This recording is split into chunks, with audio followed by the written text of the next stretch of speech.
Hello दोस्तों, क्या हाल है। तारीख आज 30 मार्च, दिन गुरुवार, हिंदी तिथि नवमी। और आइए बात करते हैं आज के मुख्य समाचार में देश भर की तमाम बड़ी खबरों पर नजर डालते हैं। सबसे पहले तो आप सभी को भगवान प्रभु श्री राम के जन्म उत्सव की, राम नवमी की ढेर सारी हार्दिक शुभकामनाएं। और दोस्तों, आज रामनवमी की पूजा का शुभ मुहूर्त रहेगा। मध्याह्न मुहूर्त रहेगा सुबह 11:11 से 1:40 तक। भगवान श्री राम की कृपा आपकी जिंदगी पर बनी रहे, मेरी यही प्रार्थना है। चलिए आगे बढ़ते खबरों की तरफ। दोस्तों, रामनवमी के मौके पर आज शेयर मार्केट ऑफ रहेगा और कई शहरों में तो बैंक भी बंद रहेंगे। और देखिए दोस्तों, देश भर के अलग अलग राज्यों में रामनवमी के पावन पर्व को बड़ी ही धूमधाम और हर्षोल्लास के साथ मनाया जा रहा। उत्तर प्रदेश काशी में गंगा के लहरों पर शिव के आराध्य राम की सजेगी झांकी। तो वहीं झारखंड में भी देखिए रामनवमी को लेकर डीसी एसएसपी ने मेन रोड में किया फ्लैग मार्च। हर स्थिति से निपटने की तैयारी भी की गई है। और रामनवमी जुलूस को लेकर भी राज्य सरकारों ने हाई अलर्ट जारी कर दिया। पुलिस और ड्रोन से निगरानी रखी जाएगी। पत्थरबाजों और माहौल खराब करने वालों की खैर नहीं। हजारों शोभा यात्राएं निकाली जाएगी आज हमारे देश में अलग अलग शहरों में, है ना। अच्छा, बड़ी खबर देखिए, भारत लोकतंत्र की जननी है। अमेरिकी राष्ट्रपति जो बाइडेन के सामने प्रधानमंत्री नरेंद्र मोदी ने लोकतंत्र के शिखर सम्मेलन में भारत की जमकर तारीफ की।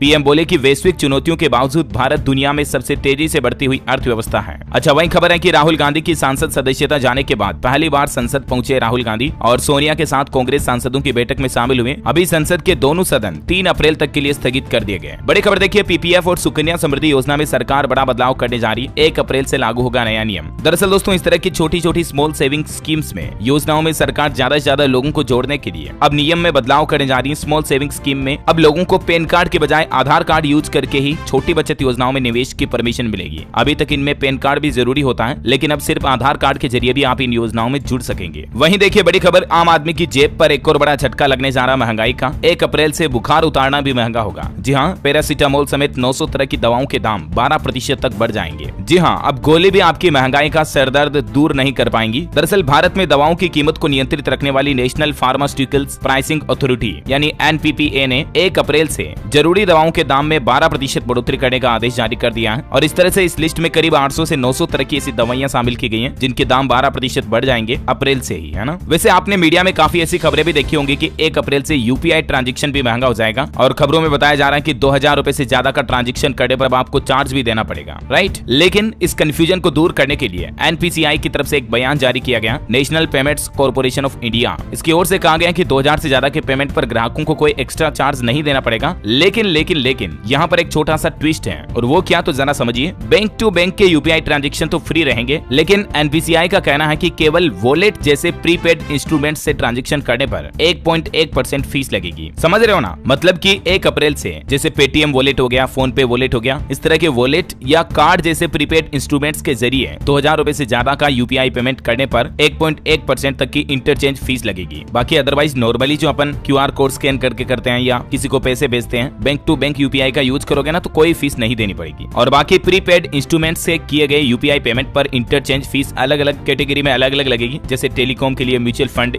यूटिलिटीज, एजुकेशन, सुपरमार्केट वगैरह वगैरह की जानकारी आप थोड़ा सा इसमें देख सकते हैं। तो ये मतलब लोगों के बीच में जो कंफ्यूजन हो रहा था, इस पर एनपीसीआई ने सफाई दी है और कहा कि कस्टमर्स के लिए मुफ्त बना रहेगा पेमेंट करना, है ना। और इस संबंध में एनपीसीआई की ओर से ट्वीट करके एक प्रेस नोट भी जारी किया गया, जो भी आप देख सकते हैं स्क्रीन पर। ओके, और अगला अपडेट देखिए, सरकार के 14,000 करोड़ से टाटा, अंबानी और जिंदल करेंगे देश को रोशन। 1 लाख नौकरियां पैदा होंगी। 1 लाख कुल नौकरियों में 35,000 नौकरियां डायरेक्ट और 65,000 इनडायरेक्टली लोगों को रोजगार मिलेगा। दरअसल सरकार देश में सोलर सेक्टर पर लगातार फोकस बढ़ा रही है। हर घर सस्ती बिजली सपने को पूरा करने के लिए सोलर पावर सेक्टर को बूस्टर दे रही है गवर्नमेंट। और इसी कड़ी में सरकार ने देश में 39,600 मेगावाट के घरेलू सोलर यूनिट लगाने की घोषणा की है। इसके जरिए 14,007 करोड़ रुपए की पीएलआई स्कीम के तहत कंपनियों को टेंडर भी देने जा रही है, जिसमें अंबानी की रिलायंस, टाटा ग्रुप की पावर, जिंदल वगैरह इन कंपनियों को ये टेंडर मिले हैं। अभी इसमें अडानी की पॉलिटिक्स नहीं हो सकेगी क्योंकि अडानी को नहीं मिला है। वैसे 1 अप्रैल से हमारे देश में काफी चीजें महंगी होने जा रही। दवाइयों के अलावा भी जमीन वगैरह के दाम बढ़ जाएंगे, प्लॉट, मकान की रजिस्ट्री वगैरह। कई राज्यों में बिजली बिल भी महंगा आएगा, गाड़ियां वगैरह महंगी होने जा रही है, मकान निर्माण, ईंट, सीमेंट वगैरह भी महंगे होने जा रहे हैं। इसके रिगार्डिंग कल शाम को मैंने डीएलएस न्यूज के ऊपर एक सेपरेट वीडियो डाला था। हो सकता है आपने देख लिया हो, नहीं देखा तो ये जरूर देख लेना, क्योंकि इस वीडियो में मैंने कंप्लीटली वो सारी चीजें लिस्ट बता दी है कि 1 अप्रैल से क्या सस्ता होगा और क्या महंगा होगा, ठीक है ना। तो उसका लिंक मैं आपको इसके नीचे डाल दूंगा, देख लीजिएगा आप। चलिए फिलहाल देखिए आप अगला अपडेट। फेम 2 स्कीम के तहत सरकार ने प्लान बनाया है, देश भर में फास्ट चार्जिंग स्टेशनों का जाल बिछाया जाएगा और इसके लिए सरकार 800 करोड़ रुपए खर्च करेगी। जी हाँ दोस्तों, देश में इलेक्ट्रिक व्हीकल्स को बढ़ावा देने के लिए सरकार ने फेम सेकंड योजना में 800 करोड़ रुपए की स्वीकृति दे दी है। अच्छा, पीएफ खाताधारकों के लिए बड़ी खबर देखिए, ईपीएफओ ने एक नई ई पासबुक लॉन्च की है। और देखिए इससे पीएफ सदस्यों को क्या नई सुविधाएं मिलेगी। तो ये पासबुक पहले के मुकाबले ज्यादा सुविधाजनक है और इसमें सदस्यों को ईपीएफ अकाउंट के बारे में ज्यादा विस्तार से जानकारी मिलेगी। केंद्रीय श्रम श्रम एवं रोजगार मंत्री भूपेंद्र यादव के द्वारा इसे लॉन्च किया गया। इससे एक दिन पहले भी आपको पता होगा पीएफ पर सरकार ने ब्याज दर वगैरह भी बढ़ा दी थी, मैंने आपको जानकारी बताई थी, है ना। अच्छा, बड़ी खबर आ रही है, सहारा कंपनी से दुखी 1 करोड़ लोगों को सुप्रीम कोर्ट ने बड़ा सहारा दिया है। जल्द ही उनको उनका पैसा वापस मिलेगा। जी हाँ, सहारा के जो निवेशक हैं, डिपोजिटर्स हैं, उनको सुप्रीम कोर्ट ने बड़ी खुशखबरी दी है और सुप्रीम कोर्ट ने 5000 करोड़ रुपए लौटाने का आदेश जारी कर दिया है। सहारा समूह द्वारा बाजार नियामक सेबी के पास जमा किए गए 24,000 करोड़ रुपए में से अब डिपोजिटर्स को 5000 करोड़ रुपए का भुगतान का आदेश जारी कर दिया है सुप्रीम कोर्ट की तरफ से। यानी अब कोर्ट के इस फैसले के बाद देश में करीब 1 करोड़ 10 लाख से भी ज्यादा निवेशकों को उनका पैसा मिलने का रास्ता साफ हो गया है। सुप्रीम कोर्ट का कहना है कि सेबी सहारा एस्क्रो अकाउंट से ये 5000 करोड़ रुपए दिए जाएंगे और इस फंड को जो सहारा के निवेशक है ना, उनको ब्याज सहित उनकी राशि वापस लौटा दी जाएगी जल्द ही। इसके बारे में और कोई अपडेट आएगा तो मैं आपको बता दूंगा इसी चैनल डीएलएस न्यूज पर। चलिए फिलहाल देखिए, लोन पर सरकार ने डेटा जारी किया कि बीते साल 2022 में 22 लाख करोड़ के डिजिटल लोन बांटे गए। 2030 तक 5 गुना होने का अनुमान है इस डिजिटल लोन का मार्केट। 4-5 साल में 40% लोन पूरी तरह से डिजिटली हो जाएंगे। अच्छा, वहीं इलेक्शन पर अपडेट है दोस्तों। चुनाव आयोग की तरफ से कर्नाटक राज्य में विधानसभा चुनाव की तारीखों की घोषणा कर दी गई है। 10 मई को चुनाव होंगे, 13 मई को नतीजे आएंगे। वायनाड में उपचुनाव पर चुनाव आयोग ने कहा कि 6 महीने का वक्त है, इंतजार करेंगे। और इस बार कर्नाटक चुनाव में पहली बार अलग अलग वोटर्स कैटेगरी में होंगे, जिसकी जानकारी में आप देख सकते हैं। और जो वोटर्स 1 अप्रैल को 18 साल के हो चुके हैं, ऐसे युवा भी इस बार मतदाता बन सकेंगे, यानी वोट डाल सकेंगे। अच्छा, वही बड़ी खबर है, पहली बार रेलवे चलाने जा रहा पर्यटक ट्रेन अमृतसर से नांदेड़, बीदर और पटना साहिब जाएगी। 9 अप्रैल को रवाना होगी गुरु कृपा यात्रा। 7 दिन में ये ट्रेन 5100 किलोमीटर की यात्रा करेगी। अच्छा, एस्ट्रोलॉजी पर अपडेट आ रहा दोस्तों की 2 अप्रैल को अस्त होगा बृहस्पति और इसके चलते पूरे अप्रैल में शादी, सगाई और गृह प्रवेश जैसे मांगलिक कार्यों के लिए शुभ मुहूर्त नहीं रहेंगे। 2 अप्रैल के बाद सीधा 2 मई के बाद इस तरह के शुभ काम शुरू होंगे। बड़ी खबर है, बॉम्बे हाई कोर्ट ने फैसला सुनाया और कहा कि आवारा कुत्तों के साथ भी नफरत का व्यवहार स्वीकार्य नहीं किया जाएगा। कई राज्यों में ऐसी घटनाएं देखी गई हैं कि आवारा कुत्तों के साथ लोग बाग क्रूरता, नफरत करते हैं, मारपीट करते हैं, तो ऐसे लोगों को सख्त सजा मिलेगी, ये कहना है बॉम्बे हाई कोर्ट का। अच्छा, स्टॉक मार्केट पर अपडेट आ रहा कि शेयर बाजार में अब नहीं आएगा अडानी मामले जैसा भूचाल। सेबी की तरफ से एक नया नियम बना दिया गया। दरअसल सेबी की बोर्ड मीटिंग हुई और इसमें एक बड़ा फैसला लिया गया कि अब मार्केट कैपिटलाइजेशन के हिसाब से देश की जो टॉप 100 कंपनियां हैं ना, उनके बारे में मार्केट में उठने वाली अफवाहों पर तुरंत बयान मांगा जाएगा। यानी उन कंपनियों को तुरंत बयान देना पड़ेगा कि मार्केट में जो कोई अफवाह आ रही है, या तो वो सही है अफवाह या तो वो गलत है। यानी कंपनियां या तो उसे स्वीकार करेगी या इनकार करेगी, ताकि उस कंपनी के जो इन्वेस्टर्स हैं, शेयर्स हैं, उन पर इम्पैक्ट ना पड़े। हाल ही में जो अडानी का मामला आया, उसके बाद सेबी की तरफ से ये नया फैसला लिया गया। वैसे आपको बता दूं, शेयरों को गिरवी रख करके लिया $2.15 अरब का लोन अडानी ग्रुप ने चुका दिया, निवेशकों को भरोसा भी दिलाया। वहीं सेबी के चेयरमैन ने शेयर मार्केट को भरोसा दिलाते हुए कहा कि भारत में नहीं हुए हैं अमेरिका के सिलिकॉन वैली बैंक जैसे हालात। अडानी मामले पर कहा कि कोई कमेंट नहीं। और सेबी ने म्यूचुअल फंड इंडस्ट्री के लिए भी बड़ा फैसला लिया है। प्राइवेट इक्विटी फर्म भी अब बन सकेंगे म्यूचुअल फंड स्कीमों के स्पॉन्सर। एक और नया नियम देखिए, शेयर ब्रोकर अब नहीं कर सकेंगे फर्जीवाड़ा, क्योंकि स्टॉक मार्केट में भी अब आईपीओ जैसी व्यवस्था लागू होगी। मार्केट रेगुलेटर सेबी की कल हुई बोर्ड मीटिंग में ये भी एक बड़ा फैसला लिया गया। अब कंपनियों का स्टॉक फंड भी आईपीओ की तरह ब्लॉक हो सकेगा। वह देखिए, सेबी चीफ ने एक बड़ा ऐलान किया कि शेयर खरीदने बेचने के लिए भी अब मिलेगी ASBA सुविधा। वैसे ये ASBA सुविधा क्या होती है, तो इसका फुल फॉर्म है application supported by blocked amount.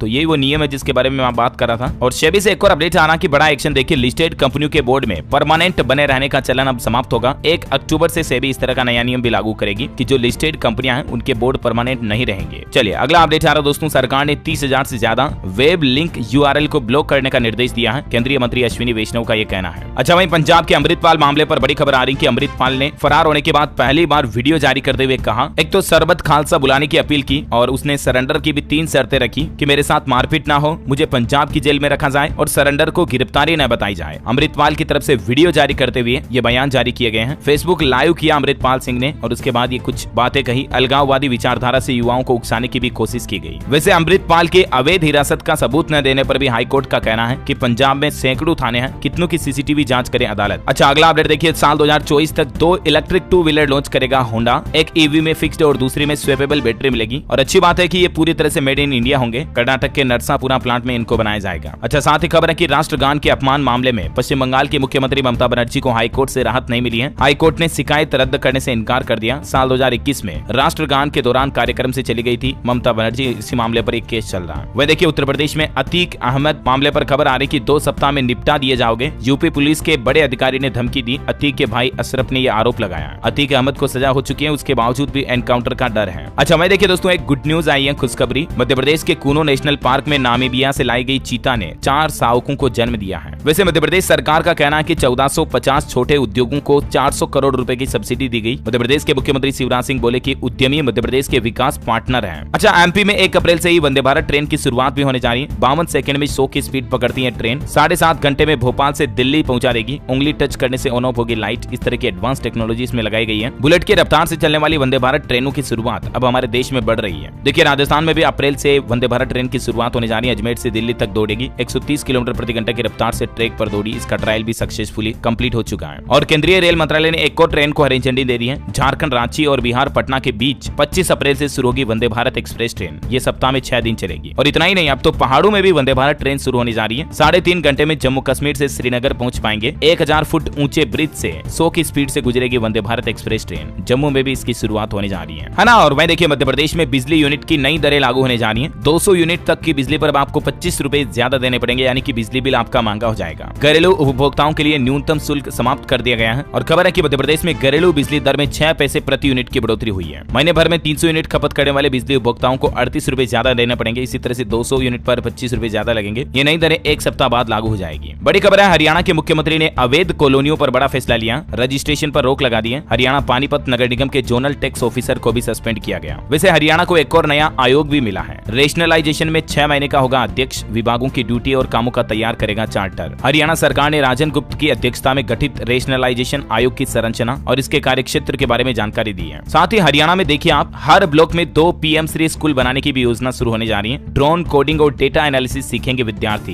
पहले चरण में 124 स्कूलों को मंजूरी दे दी है मोदी सरकार ने। बड़ी खबर है, बिहार सरकार आंधी और बारिश में बर्बाद फसलों पर अब मुआवजा देगी। 17 से 21 मार्च तक बिहार के अलग अलग जिलों में बारिश, ओलावृष्टि और आंधी से जो किसान भाई लोगों की फसलों को नुकसान हुआ ना, उसका सर्वे कराया जाएगा और फिर ऐसे सभी किसानों को मुआवजा दिया जाएगा, है ना। और वहीं देखिए दोस्तों, उत्तर प्रदेश के मुख्यमंत्री योगी आदित्यनाथ ने कैबिनेट की बैठक की और इसमें 22 प्रस्तावों को मंजूरी दी गई। ओबीसी आरक्षण संशोधन विधेयक पास हो चुका है। अगले 48 घंटों में उत्तर प्रदेश निकाय चुनाव की अधिसूचना भी जारी हो सकती है, क्योंकि एक तो यूपी में ओबीसी आरक्षण संशोधन विधेयक को योगी कैबिनेट से मंजूरी मिल चुकी है, ठीक है ना। इसके अलावा भी कुछ प्रस्तावों पर मुहर लगाई गई। जैसे देखिए आप, ग्रीन कॉरिडोर को भी योगी कैबिनेट ने हरी झंडी दिखाई। बुंदेलखंड में सोलर पार्क लगाए जाएंगे। ऊर्जा और निकाय विभाग में 2 प्रस्ताव पास हुए हैं। सब स्टेशनों को भी अब ऑप्टिकल फाइबर से जोड़ा जाएगा। वहीं मुख्यमंत्री योगी आदित्यनाथ कुशीनगर में 450 करोड़ रुपए की योजनाओं का शिलान्यास करते हुए बोले कि रामनवमी और रमजान एक साथ हैं, पर उत्तर प्रदेश में कोई हलचल नहीं है। पहले बात बात पर उपद्रव होता था, लड़ाइयां होती थी, लेकिन आज अलग अलग धर्मों के त्योहार एक साथ होने के बावजूद भी शांति का माहौल है उत्तर प्रदेश में। वहीं गोरखपुर में मुख्यमंत्री बोले कि गिरमिटिया मजदूर नहीं बल्कि उद्योगपति बनेंगे। खरपतवार, गोबर का भी अब किसानों को पैसा मिलेगा। जीवन और आसान होगा। उत्तर प्रदेश में ऐसे बड़े बदलावों पर योगी सरकार काम कर रही है। एक महिला की फरियाद पर मुख्यमंत्री योगी आदित्यनाथ ने अफसरों को सख्त निर्देश देते हुए कहा कि तत्काल एक्शन ले। महिला बोले कि भू माफिया हमें उजाड़ रहे हैं। सीएम योगी ने कहा तत्काल एक्शन ले। जन सुनवाई में 700 लोगों की शिकायतें भी सुनी। कुछ तस्वीरें आप देख सकते हैं। वैसे आपको बता दूं, यूपी में श्री कृष्ण जन्म स्थान शाही ईदगाह का अब अमीन सर्वे होगा। हिंदू सेना की याचिका पर कोर्ट ने आदेश दिया सर्वे कराने का। 17 अप्रैल तक रिपोर्ट दाखिल करनी होगी, है ना। और साथ ही देखिए अगली खबर, पंजाब में गेहूं खरीद के लिए सरकार हुई तैयार। आरबीआई ने 29,000 करोड़ की सीसीएल को दी मंजूरी। मुख्यमंत्री ने अफसरों से की मीटिंग। बड़ी खबर देखिए, राइजिंग इंडिया समिट में देश के केंद्रीय गृह मंत्री अमित शाह बोले साल 2047 में दुनिया के हर क्षेत्र में नंबर 1 होगा हमारा भारत। एक बड़ी चौंकाने वाली रिपोर्ट सामने आ रही दोस्तों की 2 साल बाद भारत में पानी के लिए हाहाकार मच सकता है, क्योंकि भारत की धरती का जल स्तर कम हो ही रहा है। इसके अलावा 11 नदियों का जल घट जाएगा अगले 2 साल में, यानी 2025 में भारत में गहरा जल संकट देखने को मिल सकता है। हालांकि ऐसी स्थितियों में वेस्ट वाटर विकल्प बन सकता है, लेकिन ये रिपोर्ट वाकई में बड़ी चौंकाने वाली है। CEEW के अध्ययन में ये पाया गया कि भारत में अभी सिर्फ 10 राज्यों में ही वेस्ट वाटर के ट्रीटमेंट और रीयूज की नीतियां मौजूद हैं, जबकि साल 2050 तक भारत में वेस्ट वाटर की मात्रा 35,000 मिलियन क्यूबिक मीटर से भी ज्यादा होगी। और वहीं मीठे पानी की 15 में से 11 नदियों का जल स्तर भी घट जाएगा। और इसीलिए तो जल बचाओ, पानी बचाओ, बिजली बचाओ, सबको पढ़ाओ, है ना। अच्छा, वहीं प्रदूषण पर भी एक बड़ी चौंकाने वाली रिपोर्ट सामने आ रही। देखिए आप, IIT मंडी के वैज्ञानिकों ने शोध में ये पाया कि दूषित हवा से यानी वायु प्रदूषण से लोगों के दिल का मर्ज बढ़ रहा है, दिल की बीमारियां बढ़ रही है। और इसीलिए हो सकता है कि आजकल हार्ट अटैक वगैरह की संख्या भी कितनी ज्यादा बढ़ गई है। IIT मंडी के वैज्ञानिकों ने शोध में ये बड़ी चौंकाने वाली जानकारी सामने पाई है। अच्छा चलिए आज के मौसम समाचार देख लेते हैं दोस्तों। देखिए दिल्ली NCR में बदला मौसम, तेज आंधी के साथ हल्की बारिश भी हुई। राजस्थान में आज भी 8 जिलों में ओलावृष्टि का अलर्ट, किसानों को फसल बचाने की सलाह दी गई। आंधी चलेगी, बिजली गिरेगी। बिहार में रामनवमी से बदलेगा मौसम, बारिश के आसार। बिहार में 30 मार्च से 1 अप्रैल तक ओले गिरने का भी अलर्ट है। 9 जिलों में हो सकती है बारिश। पंजाब के 4 जिलों में बारिश की चेतावनी। फरीदकोट, फिरोजपुर समेत 4 जिलों में 2 अप्रैल तक बारिश का अलर्ट है।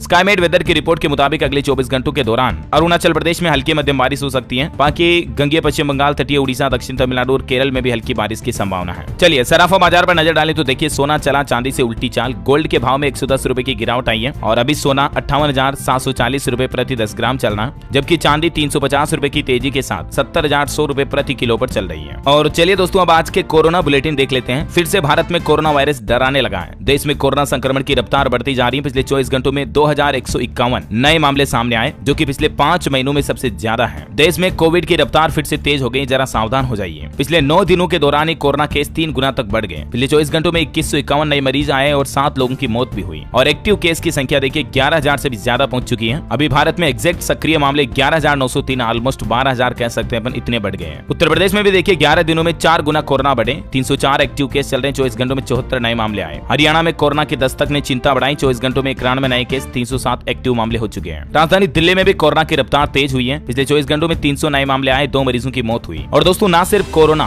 बल्कि देश में कोरोना के साथ 5 तरह के और वायरस भी फैल रहे हैं। ICMR यानी कि Indian council of medical research की तरफ से लोगों को सलाह दी गई है कि अगर ये लक्षण दिखे तो तुरंत डॉक्टर के पास जाएं, क्योंकि आजकल देश में कोरोना वायरस के साथ साथ H1N1, H3N2 और A टाइप इन्फ्लुएंजा और B टाइप इन्फ्लुएंजा इस तरह के वायरसेस फैलने की भी पुष्टि हुई है। और इस तरह के वायरसेस के लक्षण क्या हैं जो भी आप देख सकते हैं, ठंड लगना, गले में खराश, खांसी, जुकाम, थकान, बदन दर्द वगैरह इस तरह के लक्षण काफी लंबे समय से दिख रहे हैं ना, तो तुरंत डॉक्टर से चेकअप करवाएं, है ना। चलिए दोस्तों कोरोना के बाद कुछ एजुकेशनल खबरें देख लेते हैं। देखिए बड़ी खबर, यूक्रेन से लौटे MBBS स्टूडेंट्स भी दे सकेंगे फाइनल एग्जाम। केंद्र सरकार ने सुप्रीम कोर्ट को बताया कि पढ़ाई अधूरी न रहे, इसलिए बिना एडमिशन के भी वो स्टूडेंट्स परीक्षा दे पाएंगे। जो यूक्रेन में युद्ध की वजह से अपनी मेडिकल पढ़ाई को अधूरी छोड़ करके लौट आया ना, उन स्टूडेंट्स को किसी भी मेडिकल कॉलेज में दाखिला दिए बिना फाइनल परीक्षा में बैठने का मौका दिया जाएगा। वहीं CUET UG के रजिस्ट्रेशन के लिए आज लास्ट डेट है 30 मार्च। अगर आप अभी तक भी नहीं करवाए तो करवा सकते हैं और बाकी करेक्शन विंडो 1 से 3 अप्रैल तक ओपन होगी। बड़ी खबर है, BHU में शोध कर रहे अंतर्राष्ट्रीय विद्यार्थियों के लिए नई योजना है। शोध कार्य हेतु उपकरणों के इस्तेमाल के लिए 40,000 रुपए का क्रेडिट दिया जाएगा। BHU यानी बनारस हिंदू यूनिवर्सिटी काशी हिंदू विश्वविद्यालय में शोध करने वाले छात्रों को ये फायदा मिलेगा इंस्टीट्यूट का। वहीं देखिए पंजाब के स्कूल शिक्षा विभाग में क्लर्कों की भर्ती को लेकर मुख्यमंत्री भगवंत मान ने नियुक्ति पत्र दिए हैं। नवनियुक्त कर्मचारियों समेत मंत्री हरजोत बेंस को भी बधाई दी। अच्छा, झारखंड में अप्रैल से ही मॉर्निंग शिफ्ट में चलेंगे स्कूल। सरकारी और प्राइवेट स्कूलों में सुबह 7 बजे से क्लासेस शुरू होगी और 30 जून तक ये नया टाइम टेबल लागू रहेगा। झारखंड में हेमंत सोरेन सरकार की तरफ से स्कूलों के समय में यह बदलाव किया गया।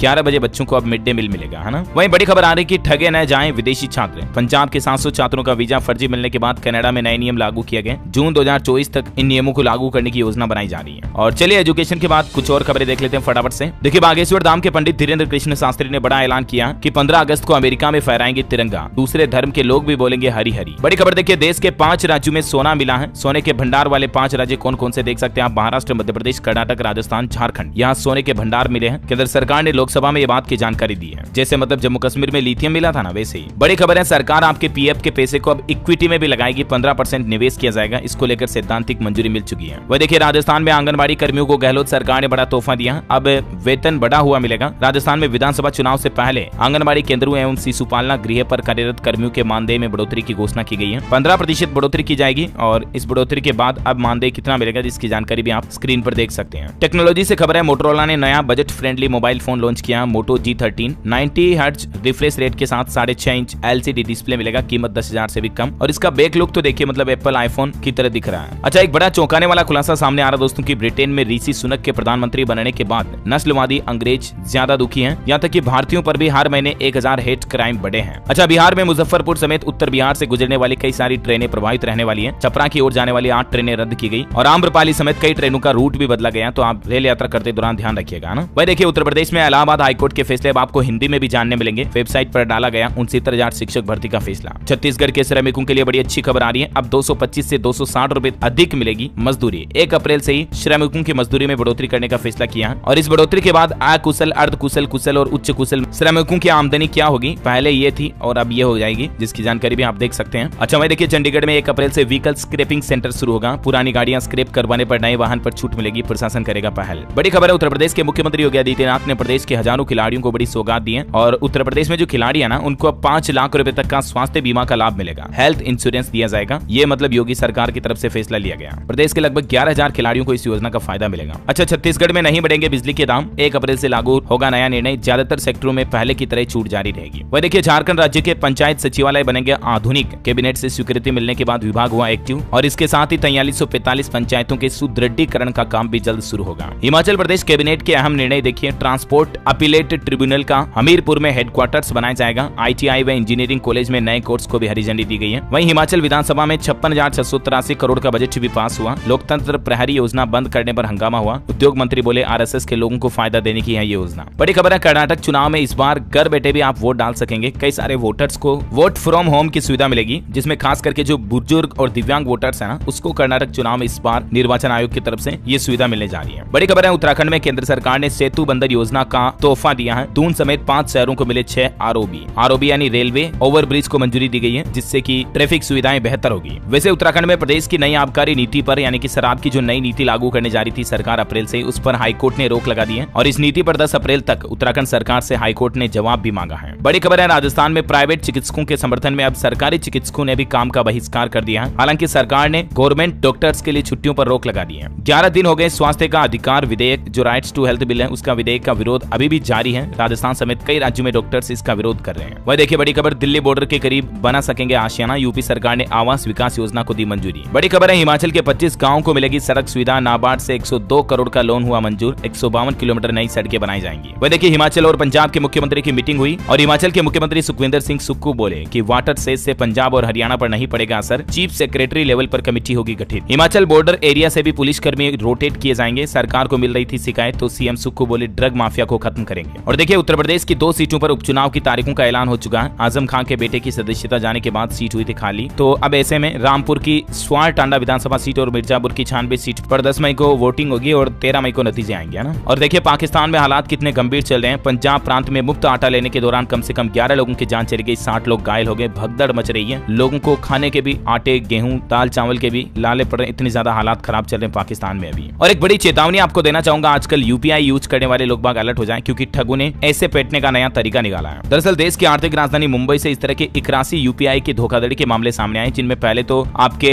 फोन पे, पेटीएम पर कोई पैसे डाल देगा और फिर कहेगा कि यार गलती से डल गए, आप मुझे वापस भेज दो। आप भी सोचोगे हाँ यार मैंने तो कहा नहीं, गलती से पैसे ट्रांसफर हो गए, तो आप उनके पैसे वापस डालते हो ना। इस बीच वो आपके UPI अकाउंट को हैक कर लेते हैं मेलवेयर, वायरस वगैरह के जरिए, और फिर आपके बैंक खाते की डिटेल उनके पास पहुंच जाती है और आपका बैंक खाता हैक कर लिया जाता है और फिर आपकी मेहनत की कमाई को साफ कर दिया जाता है। तो ध्यान रहेगा, अगर आपको भी कोई ऐसे कॉल करके बोले कि गलती से मेरे पैसे ट्रांसफर हो गए, तो उसको बोलो कि भाई या तो घर आके केस ले जा, रोकड़ ले जा, मैं वापस UPI ट्रांसफर नहीं करने वाला हूँ ऐसा। और इस बात का ध्यान रखिए कि जब वो बोले उस समय तो कभी मत करना। अगर आपको करना तो रेंडमली आप नाइट में या ऐसा टाइम देखकर कर सकते हैं, लेकिन जब वो बोले तब मत करना। ओके दोस्तों, तो इसी कड़ी में आज दिन भर की तमाम बड़ी खबरें, मुख्य समाचार का अपडेट वीडियो यहीं समाप्त होता है। और हाँ, आज कोई माइंड क्विज क्वेश्चन भी नहीं है दोस्तों। इस वीडियो के नीचे कमेंट बॉक्स में जय श्री राम लिख सकते हैं अगर आप लिखना चाहते हैं तो। और अगेन आप सभी भाइयों बहनों, दोस्तों, मित्रों को रामनवमी की ढेर सारी हार्दिक शुभकामनाएं। प्रभु श्री राम की कृपा आपकी जिंदगी पर बनी रहे, उनका आशीर्वाद रहे हम सभी पर, यही मेरी इच्छा है। अगर आप यही चाहते हैं तो लाइक जरूर कर दीजिएगा इस वीडियो पर, अभी का अभी लाइक करके शेयर भी कर देना और DLS न्यूज चैनल को सब्सक्राइब करके बेल आइकन जरूर दबा देना, ताकि आप ऐसी ही काम की महत्वपूर्ण खबरें रोजाना देख पाएंगे। मिलेंगे अगले नेक्स्ट अपडेट में, तब तक के लिए जय हिंद, जय भारत।